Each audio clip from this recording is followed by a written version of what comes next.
Star Trek Voyager was the first Star Trek series I ever properly watched.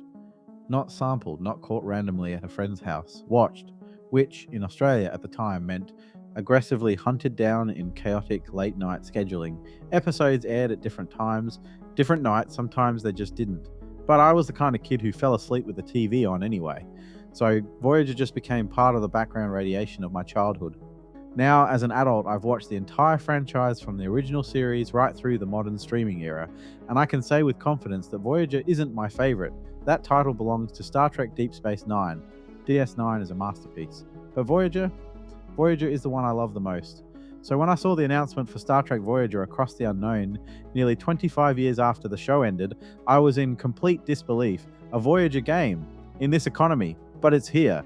And after spending a lot of time with it, I can say this: it's flawed, it's frustrating, it's occasionally mean, and I have a deep affection for it. Across the Unknown broadly retells the 7-season arc of Star Trek Voyager. Voyager gets flung into the Delta Quadrant.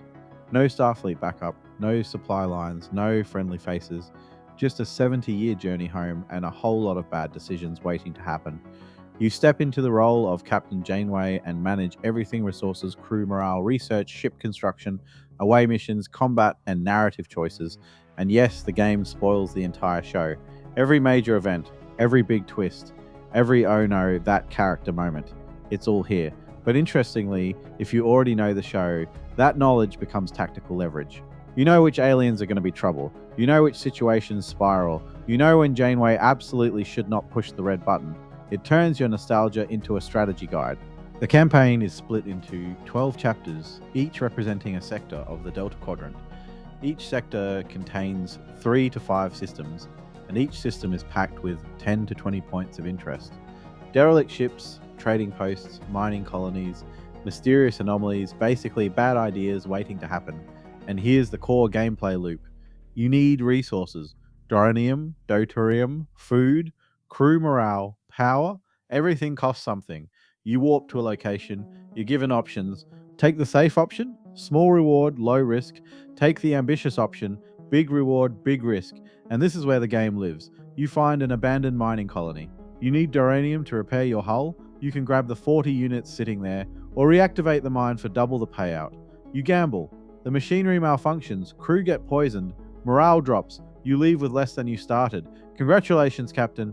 Everything operates on cycles. Warping consumes cycles. Research consumes cycles. Breathing probably consumes cycles.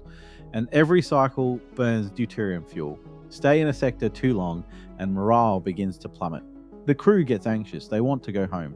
If morale hits 0 for too long, mutiny. Game over. And here's the kicker. No manual saving. The game auto-saves constantly. After decisions, after events, after mistakes. No save scumming. No undo button. If you make a bad call, that's canon now, and I love that, and I also hate that. Mostly when I'm losing. Voyager starts heavily damaged, and rebuilding her is a huge part of the experience. You want more phaser control rooms? That's resources. Shield generators? Resources. Hydroponics bays so you're not burning insane power on replicator meals? Resources. Crew quarters and holodecks to keep morale from collapsing? Also resources. And everything requires power from the warp core. You cannot build everything. You have to decide what kind of ship Voyager becomes under your command. Do you turn her into a warship? A self-sustaining explorer? A morale-first floating therapy clinic? There is no perfect build, only compromise. It's stressful, it's fantastic. Ship combat looks and feels very Star Trek. Voyager auto-maneuvers, and you manage targeting systems, shield facings, torpedo timing, repairs, and hero abilities. Mechanically, it's solid. The first few battles, excellent. The 10th, still good. The 15th, you start thinking, alright, let's wrap this up. It's not bad, it just doesn't evolve enough to stay exciting long term.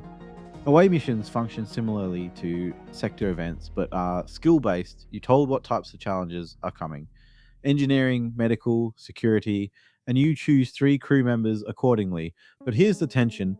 They can die, and losing a specialist hurts. It's not just flavor, it's mechanical consequence. The side quests are where the game really flexes. These are based on Voyager's Monster of the Week episodes. But here, you can diverge wildly from canon. You can save Tuvix, you can outplay Chorus, you can make decisions the show never allowed. And sometimes those decisions are hilarious. On my very first run, I bullied the caretaker into sending Voyager home immediately. Roll credits, achievement unlocked. Shortest Voyager journey in history. The game's ambition slightly exceeds its budget. Voice work from Tim Russ and Robert Duncan McNeil is a nice addition, but they sound older now, which makes sense. It's been 30 years. It also highlights that Janeway, the captain, the player character, is completely unvoiced, and that absence is noticeable. Despite the RNG frustrations, despite the occasional repetition, despite the UI being a little cramped on Steam Deck, Across the Unknown captures something vital. It captures the burden of command, the anxiety, the exhaustion, the relief when a risky gamble actually pays off. Sometimes the game feels like it's kicking you while you're down, but honestly, so did Voyager, and that faithfulness matters. Star Trek Voyager Across the Unknown feels like a late 90s PC strategy game that somehow time traveled to the present, and that is both its biggest strength and its biggest weakness. It's deeply faithful, mechanically tense, occasionally frustrating, frequently compelling. It won't be for everyone, but for Voyager fans, especially those who grew up with it, it's something special. Final score 8 out of 10, a flawed gem, just like the show. If you enjoyed this review, make sure to like the video. It genuinely helps more than you think. Let me know in the comments, what kind of captain would you be? Warship Voyager? Morale first Voyager? Or bully the caretaker and go home immediately Voyager? And if you're a Voyager fan who's been waiting decades for a game like this, tell me your favorite episode. Subscribe for more reviews like this, and I'll see you in the next one. Until then, set a course for home, and try not to get your crew mutinied.